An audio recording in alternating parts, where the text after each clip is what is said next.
Okay, welcome to my vlog. Ayan po sila. Ayan po yung mga tour guide ko. For today video. Ayan, napakagaganda at napakapopogi naman talaga. Yan. Napagkapopogi naman po talaga at magaganda. Ayan po. Magkay po kayo sa cellphone ko. Hello. Airdrop na lang po tayo. Bawal. Sir, bawal umihi bawal manigarilyo. Dito po. Pagkatapos nyo po, pagkaiihi na kayo. Hindi naman ako naiihi. Punta po tayo sa Kalawakan. Alam niyo po yung Kalawakan? Ayan. Ito po yung mga limestone, yung mga stalactites. Stalactites po. Sa amin yan, te. Hindi po dynamite, candy po yun stalactites. Yan. Opo.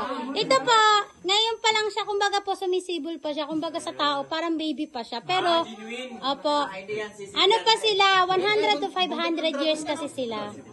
Yan. 100 to 500 years po kasi sila bago sila tumubo ng 1 pulgada lang. Kahit ako ka nung patay na eh. Opo, ganun talaga ang mga stalactite, si sir naman.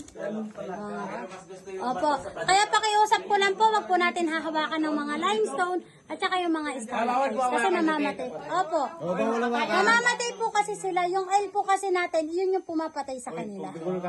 Kung tayong tao, yung laso ng pumapatay sa atin, sila naman, yung oil po natin, yun yung pumapatay sa kanila. Patay sa kanya, te. Kasi 100 to 500 years po, bago ulit sila mag-recreate. Mag-reform ulit. Okay. Ay po! Ulo. Ulo-ulo lang. Baka makalimutan niyo po yung jowa niyo, Jarn. Pagka po yung lalaki ang nakalimot sa babae, sigurado po 100% iuuntog ng babae yun. Ay, wati tayo dyan. Pagka naman yung babae ang nakalimot, bebe-behe ng lalaki yun. Engine na binebe. Baby yorn. Alright. Teka lang po, ayun na po ako. Aircon pala dito. Ito kay aircon po. Malamig, sarap patulog dito, no? Pwede po kayong magpahiram doon sa bata ng isang cellphone para mabidyo hindi po yung nasa dulo. Maganda, may mga takbo niya, mayroon pa nito. Mayroon pa burin.